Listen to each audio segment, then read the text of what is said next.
بسم الله الرحمن الرحیم. د لومړي ځل لپاره د هیواد سیاسي، فرهنګي او ولسي مشرانو د اسلامي امارت مشرانو ته په مخامخ وینا کې خپلې ستونزې او وړاندیزونه وړاندې کړل. دغه ناسته په مستقیمه توګه د رسنیو له لارې په ژوندۍ بڼه خپرېده. البته په غونډه کې د اسلامي امارت مشرانو د ولس غوښتنې او وړاندیزونه او په سړه سینه واورېدل او ژمنه یې وکړه چې ټولو ستونزو ته به رسیدګي کوي. سلام، وخت مو په خیر. د تیر جمهوري نظام د پارلمان وکیل اغلې آرین یون میلمه ده. په پیل کې که دا راته ووایاست دا ډول غونډې ستاسو په نظر څومره مثبت اړخ لري په ژوندۍ بڼه په هر کې مستقیما مخامخ د دولت پر چارواکو انتقاد کول د اصلاح په موخه؟ مهرباني. بسم الله الرحمن الرحیم. تاسو ته او ستاسو ټولو لیدونکو او اوریدونکو ته سلامونه او نیکې هیلې. زه فکر کوم چې د لومړي ځل دپاره داسې یو اقدام وشو چې د ولس استازي د مختلفو قشرونو نه مخامخ طالبانو سره او حکومتي چارواکو سره کېناستل او هغه ستونزې چې وي هغې مخامخ ورسره مطرح کړي. دا د لومړي ځل دپاره و چې د میډیا سانسور پکې نه و او دا لایف نشریدل. زه دا مثبت ګام ګڼم او په یوې غونډې باندې باید بسنه ونه شي. دغه لړۍ باید دوامداره اوسي. مختلفو نظرونو خلک باید راشي، چارواکو سره کینی، تبادل د افکارو وکړي او چارواکي باید په ډیره سړه سینه د دې انتقادونو ته غوږ کیږدي او د سمون دپاره کوښښونه وکړي. نو زه فکر کوم چې دا یو ډیر مثبت ګام او هیلهمنده یم چې دغه لړۍ دوام پیدا کړي. دا اولنۍ او اخرنۍ غونډه نه اوس. بلې په دې غونډه کې پر دولت هم د اصلاح په موخه ډېر انتقادونه وسوله، اما په سوشل میډیا کې خلکو ډېر غبرګونونه وکړله او ډېر غبرګونونه راوپارول سوه. ولې؟ هغه خلک چې افغانستان ته ژمن دي، هغه خلک چې د افغانستان ملي ګټو ته ژمن دي، هغې د ولس همیشه غوښتنه دا ده چې افغانستان نور د جګړې توان نه لري. افغانستان کې دا څو لسیزه جګړه روانه ده، یعنی هر قسم چې کیږي باید نور جګړې ته د پای ټکی کیښودل شي او هر ډول ستونزې او مشکلات چې دي هغه باید د خبرو د لارې نه اواري شي. نو زه فکر کوم چې هغه کسان چې ډیر د دې طرفدار دي چې باید افغانستان کې جګړه پیدا شي، ورور وژنه جوړه شي او په دې کې د دوی خیر دی، د دوی ګټه دی، دوی تل کوشش کوي چې اوبه خړې کړي او مایان ونیسي. نو دوی ډیر منفي غبرګونونه وښودل، خو هغه کسان چې وطن ته وفادار دي هغوی دا لړۍ وستایله او ویې ویله چې کیدای شي په دې یو ناسته کې ستونزې حل نشي، نو دا باید دوام پیدا کړي. دغه لړۍ د ولس او د چارواکو ترمنځ باید خبرې وشي او چارواکي باید ډیره په سړه سینه مختلف نظرونه واوري او میډیا هم باید سانسور نه اوسي چې د دوی خبرې مستقیما ولس واوري. نو دا ډیر مثبت ګام دی، خو هغه کسان چې مثلا همیشه غواړي افغانستان په جګړه کې اوسي نو هغوی د دې په مقابل کې ډیر خفه دي، ځکه د دوی سره دا تشویش دی که چیرې ولس روزمره یعنی همدغسې غونډې دوام پیدا کړي او دوی خپل په چارواکو باندې فشار راوړي او چارواکي بالاخره دې ته قانع کړي چې باید هغه کومې ستونزې چې په ټولنه کې موجود دي او دا د منځه ویسي او افغانستان یو د امن او د سوکالۍ ځای شي، نو دلته به بیا د دوی شتون څه معنا ورکوي. نو ځکه دی ډېر منفي غبرګونونه ښیي، خو واقعي افغانان چې نور د جګړې نه ستړي دي هغوی دغه غونډې ستایي او په دوام باندې. بلې هغه کسان چې په بهر کې دي او د جګړې شعار ورکوي، تاسو یادونه وکړه، دوی خپلې ګټې ویني په جګړه کې؟ دوی تل په جګړه کې د دوی ګټې وي، ځکه په تیرو 2-3 لسیزو کې یعنې څو وارې د افغانستان د سولې موضوعګانې مطرح شولې، یعنې موږ کولی شو چې ډېر مخکې سولې ته ورسیږو، خو بدبختانه دغه کړیو نه غوښتل چې افغانستان کې سوله راشي او د ورځې به تقریبا 400-500 جنازې په افغانستان کې خاورو ته سپارل کېدلې. دغه د جګړې لړۍ روانه وه، ډېر ځوانان زموږ شهیدان شول، د هرې برخې نه حتی ملکي وګړي شهیدان شول. نو په دغسې ستونزې او مشکلاتو باندې په وطن کې، خو دوی چرت هم پرې نه خرابوه ځکه د دوی ګټې پکې وې. نو ځکه دا لړۍ دوام لره، نو ځکه دوی اوس ډېر په مشکل کې دي. د دغه اشخاص نومونه مو اخیستی یاست، څوک دي؟ بله دغه کسان تاسو یې ګورئ چې سوشل میډیا کې ډېرې منفي خبرې کوي او تل د یو مثبت کار غندنه کوي، دغه ټول هغه اشخاص دي چې خپل واک، اختیار، خپل جایدادونه، خپل پیسې هر څه د لاسه ورکړي دي، نو ځکه دوی غواړي چې بیرته افغانستان هماغه پخواني حالت ته لاړ شي او جګړه پکې روانه وي څو د ګټې پکې خوندي وي. بلې دا جګړه دوی خپل په خوښه کوي که د نورو هیوادو په خوښه؟ نه، دوی خو تل د پردیو جاسوسان دي، د هغوی د خوا دیکتې کېږي او بالاخره ما داسې کسان هم شته چې هېڅکله د افغانستان په ګټه حتی یوه کلمه خبره نه ده کړې، او بیا چې میډیا ته شي د ټولو نه دوی بړ بړ غږېږي او د افغانستان استازیتوب بیا دوی کوي. بلې رابس د ښځو حقونو ته په تېرو 12 لسیزو کې د ښځو د حقونو په برخه کې کومې لاسته راوړنې چې وې اوس شته؟ دا ډیره یو مهمه خبره ده. د ښځو د حقونو په برخه کې ما بار بار په میډیا کې دا خبرې کړي دي، بهرنۍ رسنیو سره او کورنیو رسنیو سره مې دا ویلي چې په افغانستان کې د ښځو حقوق هیڅکله په طبي ډول سره رشد نه دی کړی. همیشه د ښځو حقوق یا د افراط قرباني ده یا د تفرید قرباني ده. کله داسې غربي ډیموکراسي راشي افغانستان ته چې هیڅ چاته د منلو وړ نه وي، او کله بیا دومره تنګ نظره سیاست په افغانستان کې حاکم شي چې شعار یې دی چې ښځه یا په کور ده یا په ګور، چې دا علت یې څه شی دی؟ علت یې دا دی چې افغانستان ښځې په طبي ډول رشد نه دی کړی. وخت چې موږ یو بام ته جګیږو نو اول باید اوله پټه پایه ته جګ شو، بیا دویم بالاخره بام ته جګ شو. بدبختانه د افغانستان د ښځو د حقوقو موضوع داسې ده لکه فراشوټي چې څوک په بام باندې راښکته شي، او دا مرحله د جګولو چې یعنې اوله پټه پایه او دویم او درې د طی مراحل کړي نه. نو د ښځو حقوق هم همدغه دی. په تیرو نظامونو کې د ښځو حقوقو مسله دومره تیزه روانه وه چې حتی غربي نړۍ متحیرانه پاتې وه چې د افغانستان کې د ښځو حقوق دومره په تیزه روان دي چې په غرب کې حتی دومره د ښځو حقوق نشته لکه افغانستان کې چې دي. مثلا په کانټیننټل هوټلونو کې یا په سرینا کې به مثلا په زرهاو ډالره په دې مصرفېدل چې یو 2-3 ښځو دپاره به سیمینارونه نیولي وو، او یا به 8 د مارچ په ډېرو شاندارو مراسمو نمانځل کېدل. حال دا چې یوازې کابل کې دغه عملونه محدود وو. زمونږ په اطرافونو کې اکثره ښځې په دې نه پوهېدلې چې 8 د مارچ یعنې څه. هغې هغه ابتدایي سهولتونه چې یو ابتدایه مکتب دی هغې نه لرل. زه من حیث د ښځې او من حیث د ولس د استازو زه زیاتره ولسوالیو ته تلم چې هلته د نجونو مکتبونه حتی نه وو. ما به ډېرې داسې وړې جینۍ لیدلې چې هغوی به د ونو لاندې ناستې وي، کله به چې اوړي کې ګرمي وه یا به بارانونه وو نو د دوی صنفونه به رخصت وو، او دومره امکانات نه وو چې یعنې دوی دپاره یو سرپناه جوړه کړي او یو ښوونځی ورته جوړ کړي، دوی پکې تعلیم وکړي. زموږ داسې ولسوالۍ یم چې ننګرهار نسبتا نورو ولایتو ته لږ شانته پیشرفته ولایت دی. په دې کې چې حتی یو لیسه د جنکو په ولسوالیو کې نه وه، حتی د شپږمه پورې صنفونه وو، د هغې نه پورته نه وو. اوس موږ یو ولایت ولسوالۍ ده مثلا چین ولسوالۍ یادیو کې حتی یو ابتدایه مکتب د نجونو نه وو، مګم په کابل کې ګزاف مصرفونه کېدل او د ښځو د حقوقو په نامه باندې شعارونه ورکول کېدل، خو په اطراف کې دا شی نه و. زه اکثره په ولسوالیو کې ګرځېدلم، زما خویندې حتی د څښلو اوبه نه لرلې. ما دا خبره وار وار په میډیا کې کړې چې ما ته یو مور خپل سر ښکاره کړه، د سر ویښتان یې ټول ټکېدلي وو. ما له ولې وایي زه 10 کیلومتره په سر اوبه راوړم، یعنې هغوی دپاره دومره امکانات نه و چې حتی یو بمبه د اوبو ته وباسي چې دوی هغه د څښلو اوبه ولري. داسې ساحو ته زه تلې یم په ګردي کې چې هلته هغه خلکو وویل چې پروژه کې به موږ د اوداسه دپاره اوبه نه لرلې، موږ پیشنامه نه دی کړی ځکه د څښلو اوبه هم نه لرلې. یعنې په دې حالت کې اما دلته به فقط یو څو دانې نمونې ښځې به وي، هماغه تکراري څیرې چې په هرو مجلسونو کې به کېناستلې او ویل به چې د ښځو حقوق د ښځو حقوق، خو هېڅکله یې واقعي د ښځو حقوقو دپاره کار ونه کړ.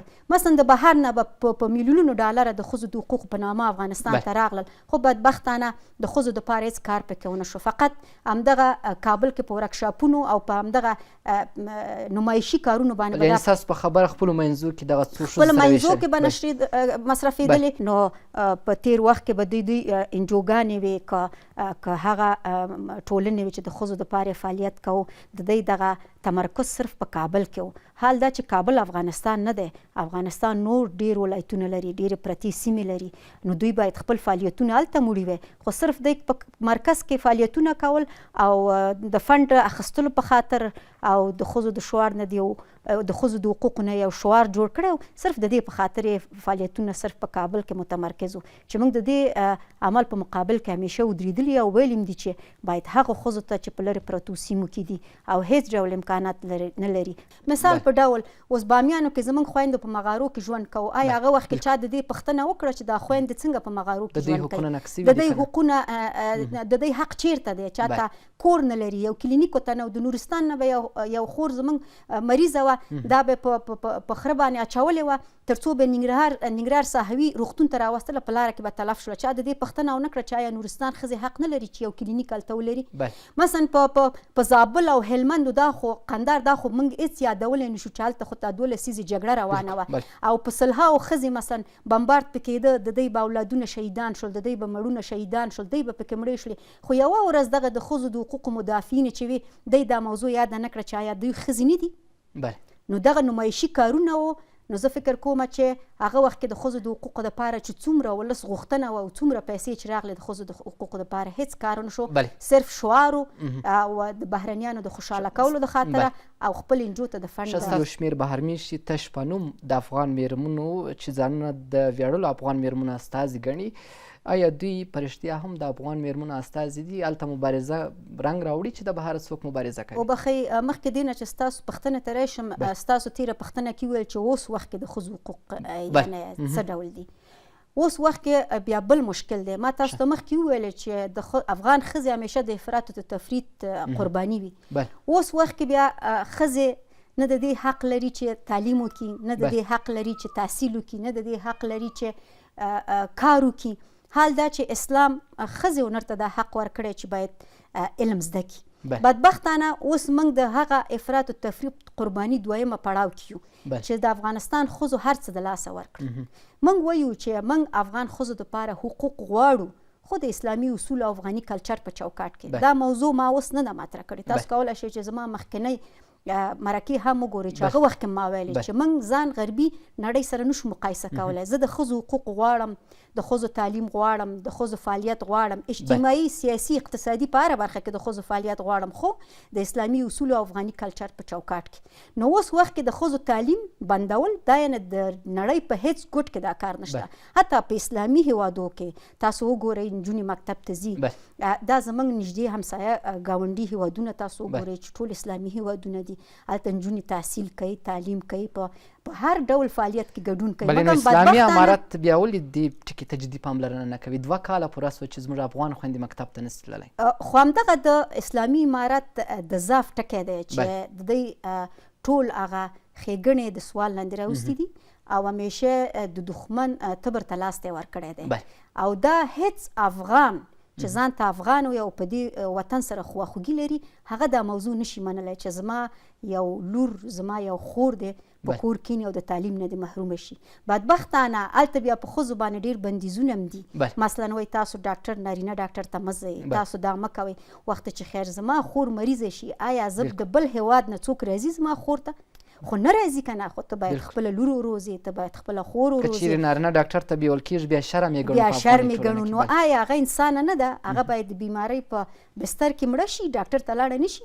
نو دا هغه نیوکې دي چې په طالبانو باندې ډېرې دي او هیڅ افغان دا ورسره مني نه چې زما مکتبونه دې بند دي او زما خویندې دې د تعلیم نه او د کار نه او د فعالیت نه محرومي. ځکه زه په دې باندې پوهېږم چې یو تحصیل کړې مور، یو تحصیل کړې ښځه، حتی د هغې کورنۍ تاسو د یو بې تعلیمه او بې سوادې خور سره مقایسه کوئ، د هغې د اولاد تربیه، د هغې د اولاد سلوک هغه ډېر فرق کوي. یعنې یو تحصیل کړې مور حتی کولی شي چې ټولنې ته یو ډېر ښه اولاد مخې ته کړي چې هغه د خپل وطن په دردو خوړ شي. نو هغې د خاطره یعنې دغه هغه ټکی دی چې زما په نظر هېڅ افغان به د طالب چارواکو سره ونه. بلې څومره د افغانستان په زیان ګڼئ که دا لړۍ همداسې پاتې سي؟ همدا اوس چې دا 2 کاله شول چې د نجونو په مخ تعلیم بند دی، دغه اوس طالب چارواکي نه جبران کولی نشي. ځکه دغه 2 کاله تاسو پوهېږئ په نور نړۍ کې، زه نور نړۍ به نه یادوم، اسلامي نړۍ کې چې یو ورځ د ښوونځي بند دي، تاسو پوهېږئ چې هغه څومره اساس دي دې موضوع سره. ورته یو ورځ وایي چې دی موږ دا بېرته جبران کولی نه شو. مګم زموږ ملک کې دا موضوع دومره بې تفاوته ده، تقریبا 2 کالو نه هم ډېر شول چې مکتبونه تړل شوي دي، اما هېڅوک په سر نه خوږئ. علت یې دا دی چې موږ نه پوهېږو موږ نه پوهیږو، موږ د تعلیم په ارزښت نه پوهیږو، موږ د تحصیل په ارزښت نه پوهیږو، موږ نه پوهیږو چې علم سره څومره ټولنه مخې ته ځي، څومره انسانان مخې ته ځي، څومره ټولنه وده کوي. نو هغې خاطر اول خو راتلونکي کې خو به ډېره مبارزه د دې په مقابل کې کوو چې دوی باید دې کار ته اجازه ورکړي. او خو دغه 2 کلونه چې تیر شول دا جبران نه منونکي کلونه دي او دا به د افغانستان ولس دپاره او د ښځو دپاره او د ټول ولس او وطن دپاره ډېر زیان راوړي. بلې او هغه میرمنې چې بهر کې دي د افغان میرمنو د نامه څخه په استفاده وایي موږ مبارزه کوو، څنګه ارزوئ؟ زه هغه خویندو ته وایم چې دوی د بهر نه چغې وهي او د ښځو د حقوقو مدافعین دي. یوازې د خویندو تر څنګ هغه نارینهو ته هم زه دا خبره کوم. مثلا په تیرو تنظیمي جګړو کې مثلا داسې کسانو چې د ښځو اندامونه یې غوڅ کړل، اوس هغه په خارج کې ناست دی، زما حقوق غواړي. زه هېڅکله د هغه په غوښتنه خپل حقوق نه غواړم، ځکه دا هغه منفورې څیرې دي چې دی باید محاکمه شي، محکمې ته راکش کړی شي، د ده نه پوښتنې وشي. دی اوس غواړي په دې جعلي خبرو باندې خپل تیر هیر کړي. مثلا داسې کسان وو، زما نایید شهید خور چې د اوم پوړ نه ځان لاندې خطا کړ، د هغه لنډغر و، هغه د لاسه چې شهیده شوله، آیا هغه اوس راځي زما د حقوقو غوښتنه کوي؟ زه هېڅکله هغسې کسانو ته اجازه نه ورکوم چې زما د حقونو غوښتنه وکړي. همداسې زموږ زیاتره خویندې دي دلته چې په بهر کې چغې وهي. خیر دی چې د هغه خویندو ملاتړ کوي چې دلته مظاهرې کوي او خپل حق غواړي. نو آیا د دوی ژوند او د دوی وینه د دې خویندو نه ډېرې دي چې دوی بهر کې ناستې چغې وهي او دوی دلته مبارزې کوي او مثلا مظاهرې کوي او خپل حق غواړي؟ خو تاسو هم راشئ د دوی څنګ کې ودرېږئ، خپل حق وغواړئ که نه. دوی په بهر کې ناستې دي، حتی ملک خو پرېږده، په بېله قارې کې ناستې دي، قاره یې ماته جدا ده او د هغې نه چغې وایي. او اکثره چې وګورې په قاچاقو کې دی لاس لرو. زه به تاسو ته یو خور وښیم چې اوس دی د حقوقو د ښځو د حقوقو مدافع دي او هلته کله په یو بهرني کنفرانس کې ناست او کله په بل بهرني. د دې 2 ورونه 2 ځله ونیول شول په قاچاق کې تاجکستان ته، مګم تیر چارواکو بیرته خوشې کړل. دی خپله د هیروینو قاچاق کوو، هغه نن زما د حقوقو مدافع ده. یا همداسې په سلهاو نورې ښځې. خو بدبختي دا ده چې بهرنیانو به یو مجهول الهویه ښځه دفتن پیدا کړه، هغې نه به یې قهرمانه جوړه کړه او هغه به زما د حقوقو مدافع شوله. موږ دلته ډېرې خویندې ډېرې ښځې لرو چې ډېر فعالیتونه یې کړي دي، د ښځو دپاره یې ډېرې منډې والي. خو چون بهرنۍ پشتیوانۍ نه لرله، جاسوسي ته غاړه نه ایښودله، هغه هېڅکله مطرح کېدلې نه. هغه ښځې مطرح کېدلې، هغه به قهرمانې شولې چې بالاخره د دوی په اشارو به ګډېدلې. نو هغه ښځو نه به یې دوی قهرمانې جوړې کړي. زه هغه ښځې ته قهرمانه وایم چې زما د یو د بامیانو کې زما د یو خور سره په مغاره کې کینی، زما یو کوچۍ خور سره په خیمه کې کینی، زما یو خور سره په اطرافونو کې وګرځي او ښځو دپاره کار وکړي او د ښځو اواز په خپل وطن کې جګ کړي. په بهرني وطن کې هغه ګټه نه رسوي. اوس مثال په ډول زما خویندې د سفارت د ایران چې کله سپارل کېده اماراتو ته، زما خویندو ژړل، ښه جاړئ، طالبانو باندې انتقاد لرئ، زه یې درسره منم چې د ښځو حقوق یې د خپو لاندې کړي مکتبونه باندې. آیا هغه چا نه چې دا سفارت اخیستل کېږي هغه لنډغر، آیا هغې دې وطن ته وفادار و؟ آیا هغې د ستاسو حقوقو ته وفادار و؟ آیا نایید شهید هغې د بام نه راونه غورځولو د خپل عزت او د پت د ساتلو د خاطره؟ آیا هغه خلکو د ښځو نه اندامونه پرې نه کړل؟ آیا هغې ښځې ژوندۍ ونه سېزلې؟ ته د هغو په خاطر جاړې چې ولې سفارت د هغوی نه اخیستل کېږي او اماراتو ته سپارل کېږي؟ زه په دې باندې خفه یم. وجاړئ چې موږ ملي خلک غواړو، موږ هغه خلکو ته غواړو چې سفارت وسپارل شي چې هغه وطن او ولس ته وفادار وي، بیا به درسره زه ودرېدلی وم. خو ته د لنډغرو نه چې کله سفارت سپارل کېږي اخیستل کېږي ته ورته جاړې. نو زه څنګه دا خپله د حقوقو مدافع وګڼم؟ زما د حقوقو مدافع هغه خور ده چې ما سره په کابل کې پرته ده. زما د حقوقو مدافع خور هغه ده چې د جګړې ځپلي دي، اولاد یې د لاسه ورکړی، میړه یې د لاسه ورکړی، ژوند یې تباه شوی، کور یې د لاسه ورکړی. زما خور هغه ده، هغه نه ده چې په بهر کې ناسته ده او د هغه ځینې چغې وهي.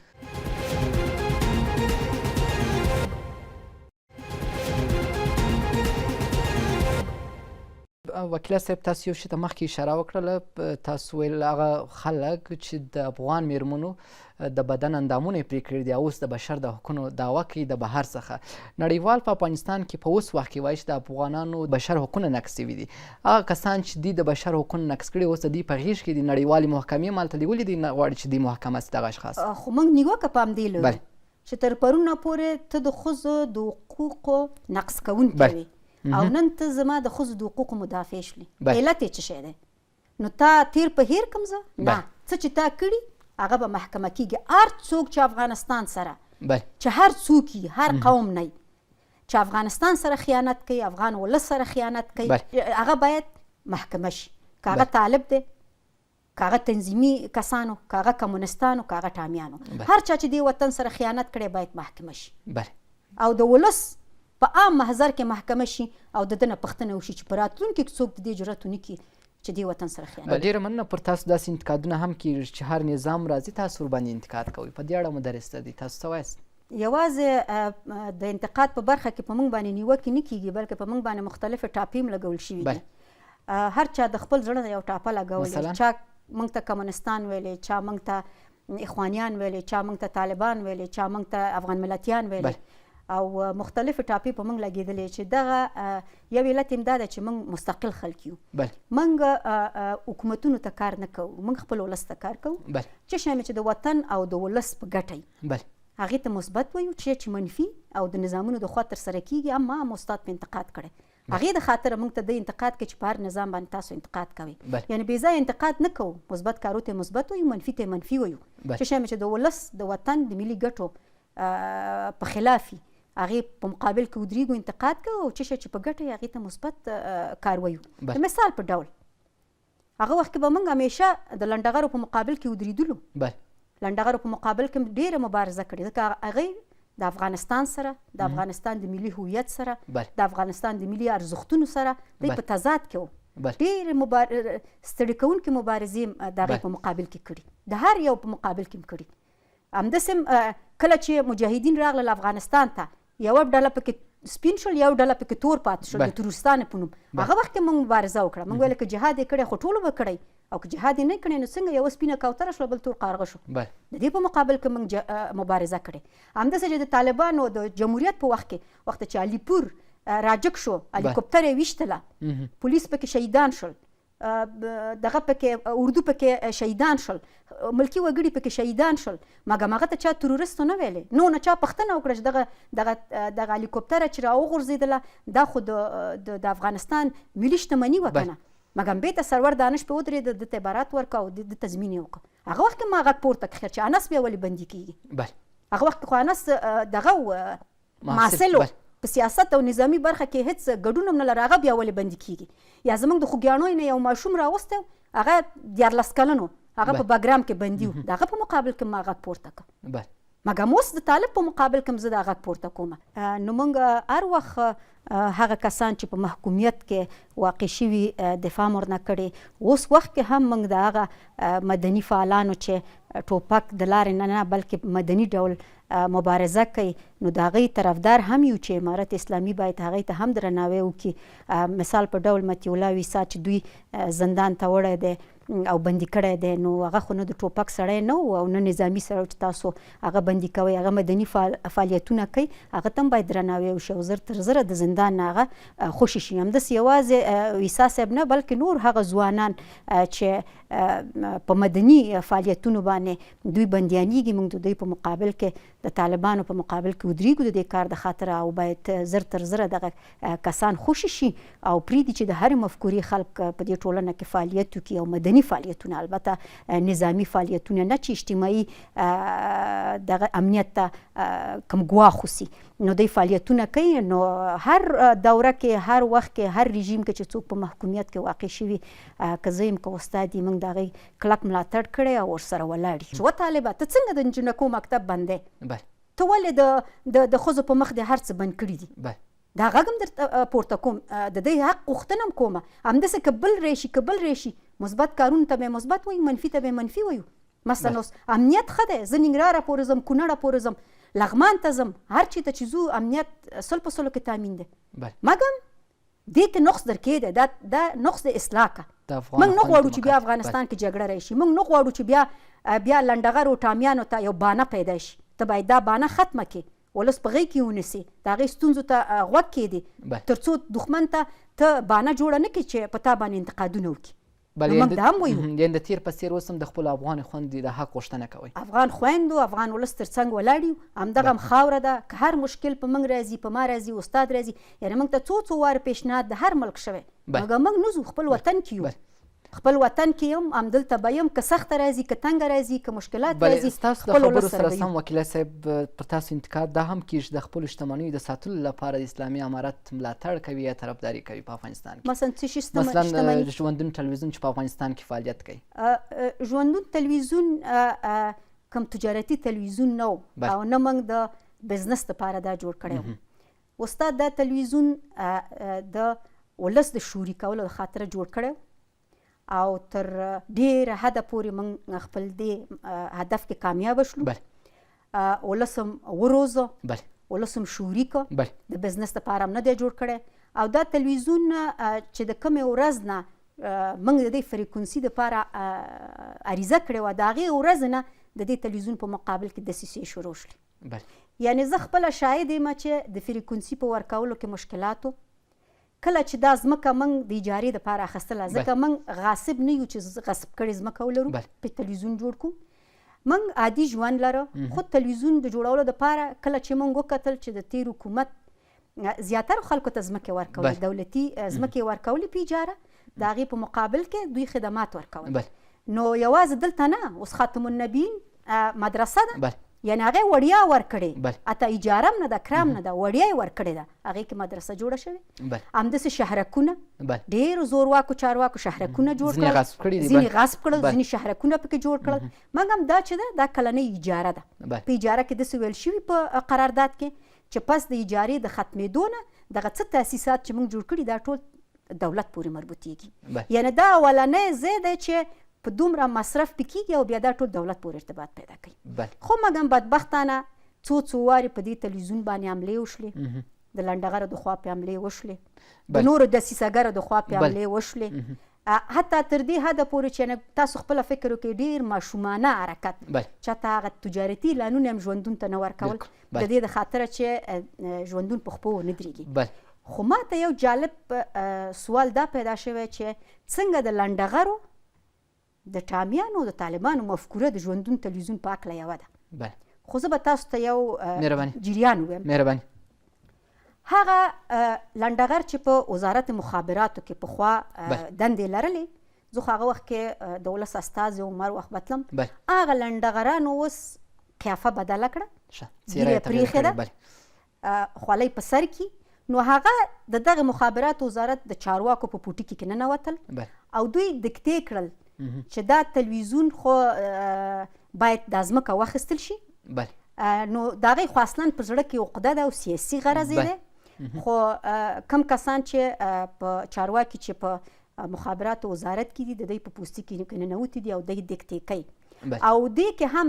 داسې کسان شته ده چې همیشه وایي چې موږ جهاد کړی لکه په تیر نظام کې به چې د یو چا د خولې نه د شودو بوی راته نو هغې به ویل کې زه خو دا امتیاز اخلم ځکه چې ما خو مقاومت کړی یا ما جهاد کړی دی او هغه به ټول عمر به چې د ورته وکته د 20 کالو به او جهاد وخت به تقریبا 40 کاله مخکې تیر شوی خو ده به ویل چې ما جهاد کړی او د دې نه یو سوء استفاده کوله نو اوس هم دې کې داسې کسان شته واړه واړه ماشومان یې کېنولي دي چې هغې همدا وایي چې شریعت تطبیقومه یعنې موږ شکر مسلمانان یې پلار و نیکه مسلمان تیر شوی زه مې د خپل اسلام د استاد اسلام په دې ټولې دنیا نه ورکوم غلام نه ده کړی چور هم نه دی کړی وطن سره خیانت نه دی کړی خپل ولس ته وفاداره یو خپل عزت ابرو هر شي ته هم پام دی نو د خپل اسلام په دې ټولې دنیا نه ورکوم نو دوی مو شریعت ډېر بانه کوي او ډېر تیز کېږي نو خو زما وینا دوی ته دا ده چې ډېر تیز مه ځئ ځکه څوک چې ډېر تیز ځي ډېر زر ودرېږي نو هغې د خاطره دغه هغه پخواني چارواکي د دوی په پوستکو کې ننوتي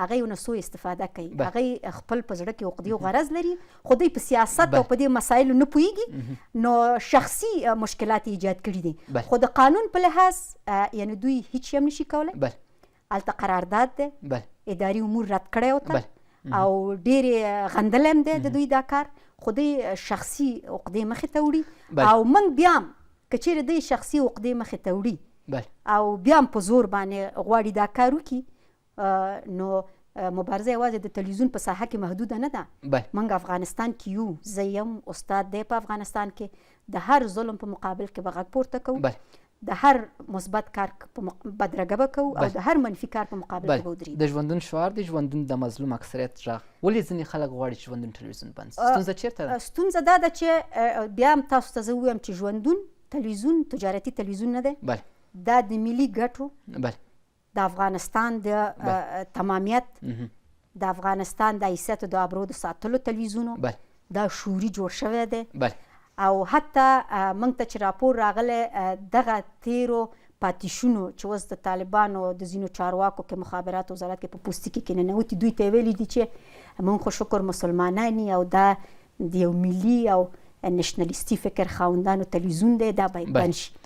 نو دا مفکوره ورته ورکړې ده او موږ په دې جریان باندې خبري د دې تلویزیون څو وارې د بندېدو پلانونه جوړ شول خو موږ هم نتیجې ورنه کړه خو دا سوال باید طالبان موږ ته جواب کړي چې د تلویزیون د ژوندون په برخه کې د ستا نظر او د لنډغر نظر څنګه یو دی آیا یو تعداد د طالبانو البته زه ټول نه ښیم یو تعداد د کوم ځینه چې خړوبېږي لکه کله چې طالبان افغانستان ته راننوتل یو تعداد لنډغرو یو ملک ته منډه کړه چې هغه پاکستان هلته لاړل نو زه هم داسې فکر کوم چې د دی او د هغې یو ځای دی او یو ځینې خړوبېږي او دا دسیسه د هغه ځینې جوړېږي چې دا تلویزیون باید بند شي ځکه دا همیشه د لر و بر یو افغان غږ پورته کوي همیشه یې ویلي دي چې افغانستان لوی افغانستان دی همیشه یې ویلي دي چې لر و بر یو افغان دی او ویلي چې موږ دپاره ملي ګټې ملي ارزښتونه دا زموږ دپاره سره کرښه ده او په هیڅ صورت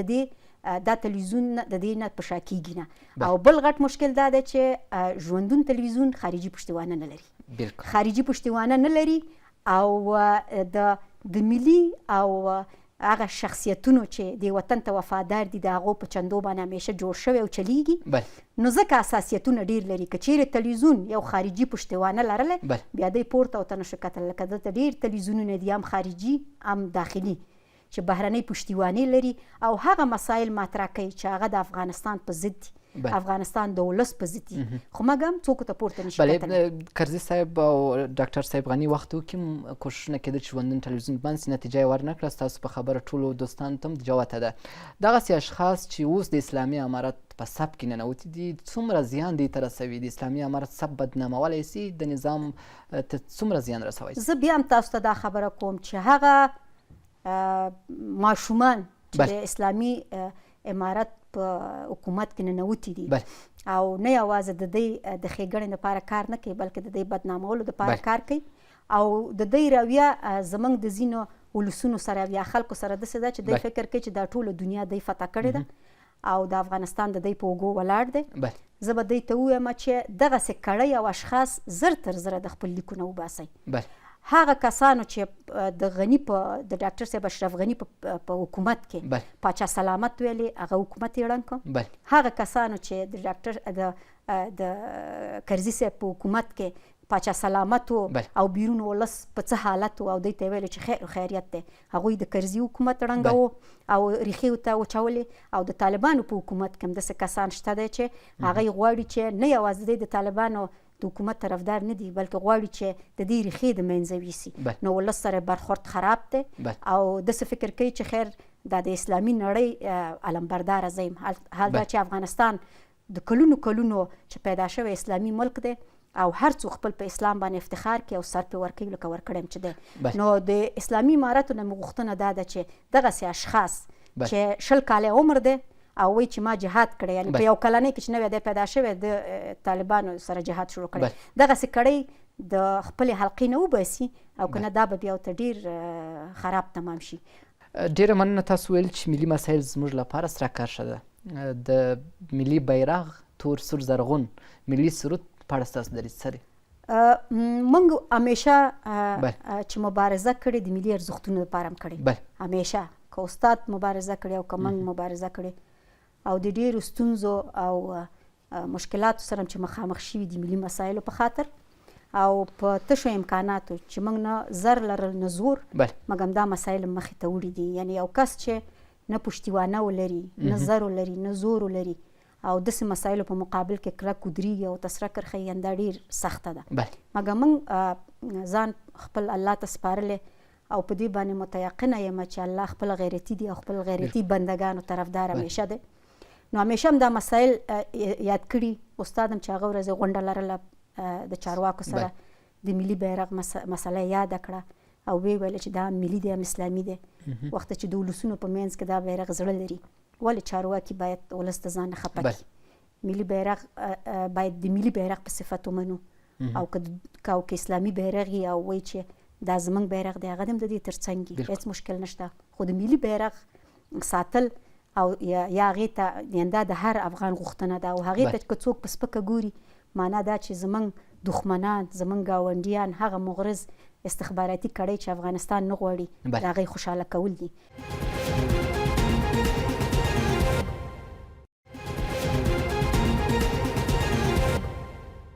نو بیا هم وایو چې په دې وطن کې زموږ دپاره ملي مسایل سره کرښه ده یو انچ ترې ناپله تېرېدونکي نه یو. بله تاسو درې دورې د پارلمان وکیله هم تېره سوې یاست هلته داسې اشخاص شتون درلودی چې د افغانستان ضد د ملي ګټو ضد کارونه ترسره کړي؟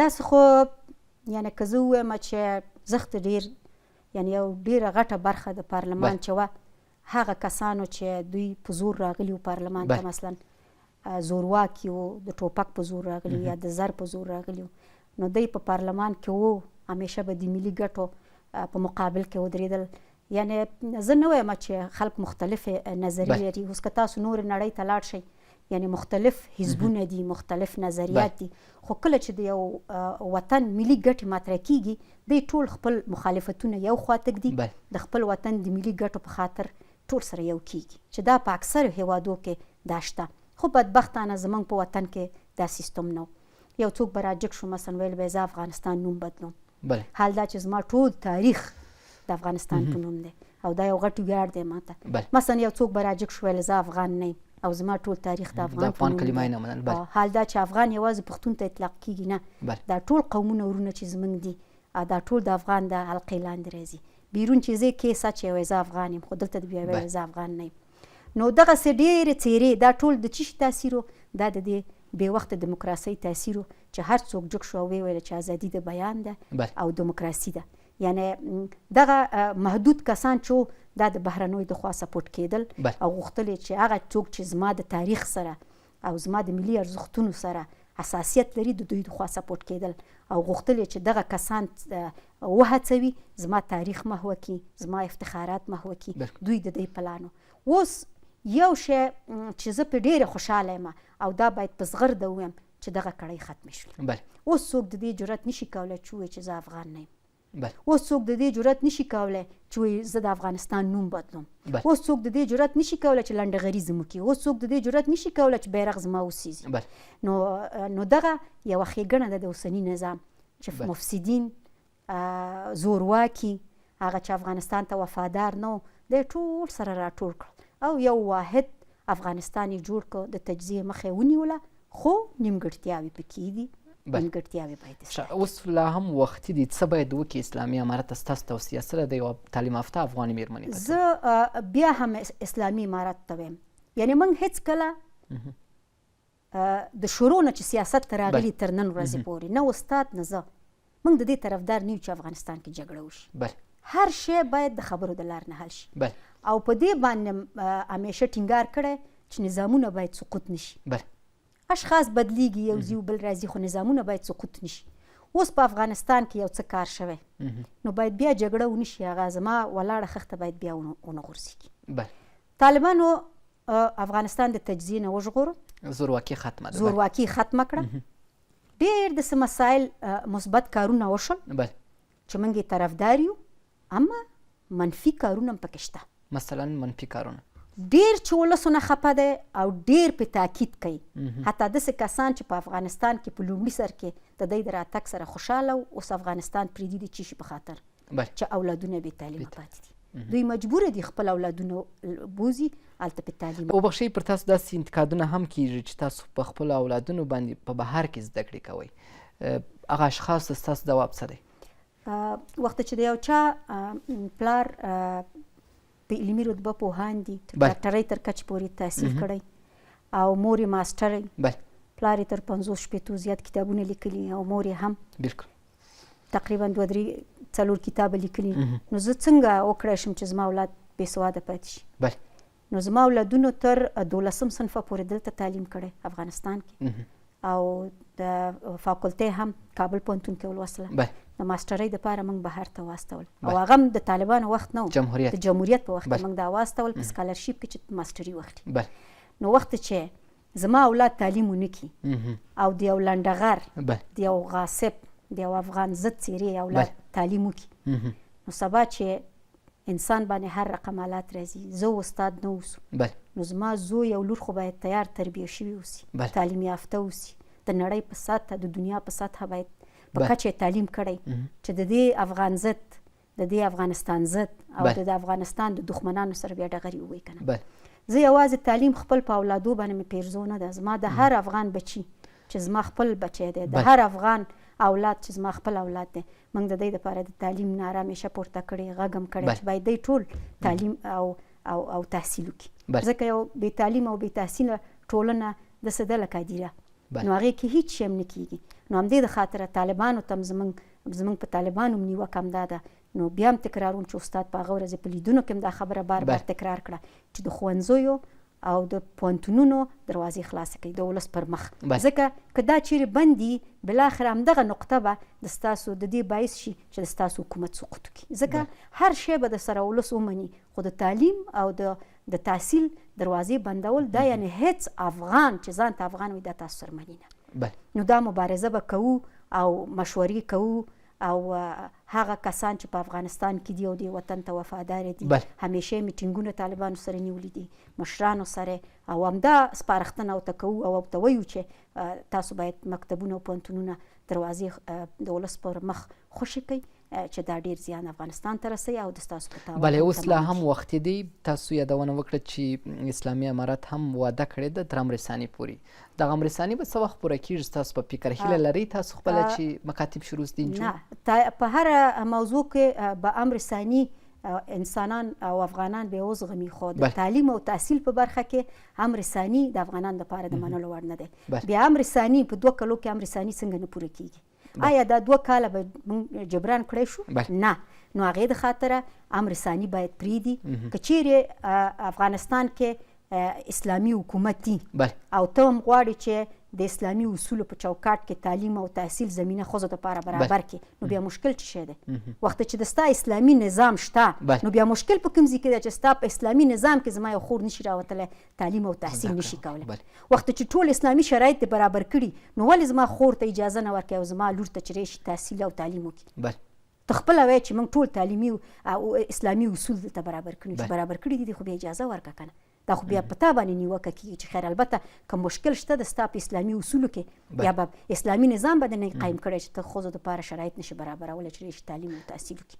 نو دا د دې د ضعف نقطه ده چې دښمن ترېنه ډېره استفاده کوي، ډېره استفاده ترېنه کوي. نو د دې د خاطره چې دغه نقطې ته د پای ټکی کېږي، طالب چارواکو نه هم دا غوښتنه ده چې زر تر زره د مکتبونه او پوهنتونونه د خویندو پر مخ خلاص کړي. ډېره مننه. په اخر کې که دا هم راته ووایاست هغه اشخاص چې په بهر کې دي ځینې چې د افغان ضد د جګړې شعار ورکوي څه ویل ورته لري؟ حال دا چې اسلامي امارت د دې لپاره یو کمیسیون جوړ کړی چې راسې خپلې خاورې ته عمومي عفوه سوې ده. بله، په بهر کې موږ هر قسم افغانان لرو، ډېر داسې خواخوږي افغانان لرو چې ډېر افغانستان ته ځورېږي، خپل وطن او ولس ته ځورېږي او همیشه موږ سره په تماس کې او وایي چې باید داسې وکړو داسې وکړو او ډېرې مبارزې هم کوي. په بهر کې هم ډېرې مبارزې کړي، لاریونونه یې رایستي دي، مبارزې کړي چې موږ هېڅکله هغه د نظر نه نشو غورځولی. خو یو تعداد اشخاص چې د بهر نه تلي او دلته یې قدرت د لاسه ورکړی دی، عیش و عشرت یې د لاسه ورکړی دی او اوزبې ته ځي هلته او د جنګ اعلانونه کوي، دا ټول ډوزي وي. دا هغه خلک دي چې هېڅ کله خپل په زور قدرت ته نه دي رسېدلي، هېڅ کله. زه بیا هم وایم چې دا هغه خلک دي چې هېڅ کله خپل په زور قدرت ته نه دي رسېدلي او نه ولس ته یې غواړي. همیشه د بهرنیانو په اوږو سواره قدرت ته رسېدلي، که هغه د روسانو په وخت کې مو د روسانو په اوږو سواره افغانستان ته راغلل او اوس که د امریکایانو په وخت کې مو دی د امریکایانو په اوږو سواره راغلل. د اسلامي امارت د بهرنیو چارو وزیر امیر خان متکي 3 ورځې وړاندې وویله چې موږ هغه ډول ټول شموله حکومت نه غواړو چې مثلا یو د سفیر یا یو وزیر د ایران په خوښه وي، بل د پاکستان په خوښه وي، بل د جرمني په خوښه وي. ویل زموږ حکومت ټول ګډونه دی. ستاسو په فکر اوسنی حکومت ټول ګډونه دی؟ د دې زه نه پوهېږم چې د بهرنیانو ټولګډونه دا معنا ورکوي چې قوم نه ښیي چې مثلا د ازبکانو قوم نه دی او کسي، ځکه موږ په هر قوم کې ډېر ښه خلک لرو. ازبک ورونو کې لرو، هزاره ورونو کې ډېر ښه خلک لرو، تاجک ورونو کې ښه خلک لرو، پښتنو کې ډېر ښه خلک لرو. ضرور نه دی چې موږ هغه منفورې څیرې، یعنې که دوستم راشي افغانستان ته دا ټول شموله شو، خو که دوستم نه دا ټول شموله نه شو. یا محقق راشي دا ټول شموله شو، علیپور راشي دا ټول شموله شو، که دی نه دا ټول شموله نه شو. یا که سیما سمر راغله دا ټول شموله شو، که یو بل هزاره خور راغله هغه ټول شموله نه دی. د ښځو حقوق نه په ځای کوي. همداسې په زرهاو نور ټوپک سالاران که هغې راشي، اوس که عطا راشي یا قانوني راشي یا دی راشي دا ټول شموله شو. او که چېرې کوم بل تاجک ورور راشي چې هغه هم تاجکانو ته خدمت وکړي هم افغانستان ته، هغه بیا ټول شموله نه شو. نو د ټول شمولو نه د دی نه مقصد موږ نه پوهېږو چې د دی ټول شموله څه معنا ورکوي، خو طالبانو ته صرف وایو چې هغه منفورې څیرې بیا پرې نه دي چې افغانستان ته باور کول پکار دی په هغه څیرو؟ نه، هغې باندې ځکه باور پکار نه دی. تاسو وګورئ موږ د ډاکټر صاحب اشرف غني په وخت کې یو والي وملېږه سمنګانو ته، که جوزجان ته یو والي لاړ، هغه ځای کې دوستم راجب شو، والي ونه منه، هغه ونه منه بیرته افغانستان ته کابل ته راولېږه، نه منه. نو آیا حکومت دې ته وایي؟ حکومت خو هغې ته وایي چې که ته یو والي نن مقرره سبا هغه راولې د ریاست په چوکۍ کښېنې، رئیس بیا یې وزیر کوي، مګر هېڅوک حق نه لري چې جنجال وکړي. اوس همداسې دی، نن والي سبا رئیس. اسلامي امارت هم دا یو مثال ورکوي نړیوال ته. دې کار کې ومویل چې مثبت کارونو ته باید د امارت اسلامي مثبت وایو. دې کار کې موږ منو چې څوک د دې جرأت نشي کولی چې وایي زه نن والي م ولې د چوکۍ نه لرې کړم، یا زه نن وزیر م ولې د چوکۍ نه لرې کړم. دا کار یې ورته منو، ځکه موږ تیره دوره کې ډېر ستونزو سره مخامخ شو. تاسو داسې حالت لیدلی چې یو ځای کې لوړه د ریاست جمهوري و، بل ځای کې یو ځای کې سپیدار کې عبدالله لوړه کوله او په ارګ ریاست جمهوري کې ډاکټر صاحب اشرف غني کوله. آیا زموږ د ولس دا ورځې هېرې شلې؟ دا مې هېڅکله نه هېرېږي. ډاکټر صاحب اشرف غني به فرمان ورکړه، عبدالله نه منه. عبدالله به چې کومه خبره وکړه بیا به ډاکټر صاحب نه منله. موږ دا ورځې تېرې کړي دي، و یتیم په ژړا پوخ دی. موږ دا ستونزې او مشکلات ټول تېر کړي. د کرزي صاحب په وخت کې هم همدغه حالت و، زورواکي حاکم و، هغه به چې کومه خبره وکړه د کرزي صاحب یعنې 80% حق دی ته ورکړی و، مګر کله چې په خیمه د لوی جرګې کې د ده عکس راواخیسته، څیرې څیرې کړل، په خپو پې وختل. نو همداسې ډاکټر صاحب اشرف غني ورسره حکومت منځ کې نیمایي کړ. حکومت ورسره نیمایي شو، مګر بیا هم د ده په عکسونو باندې ډزې کولې، د ده والي نه منه، د ده د قمندان امر یې نه منه. نو بیا هغه حالت موږ نه منو. موږ وایو چې یو مرکزي او قوي حکومت باید افغانستان کې اوسي، چې هیڅوک د دې جرأت ونه کړی شي چې راپورته شي او ووایي چې زه دا منم زه دا نه منم. دغسې حکومت غواړو چې اوس په افغانستان کې همداسې یو حکومت حاکم دی، مګر اصلاحات پکار دي. موږ بیا هم وایو چې اصلاحات پکار دي. د منفي کارونو په مقابل کې موږ ولاړ یو او نه غواړو. هغه څیرې به چې پخوا ویلې زه افغانستان نه منم، نشته، زورواکي نشته، یو مرکزي حکومت دی. د قندار نه چې حرکتو کې تر ننګرهاره پورې څوک درته نه وایي چې چیرته ځي. دا ټول منفي مثبت اړخونه هم موږ دپاره د منو، خو منفي کې ورسره ولاړي.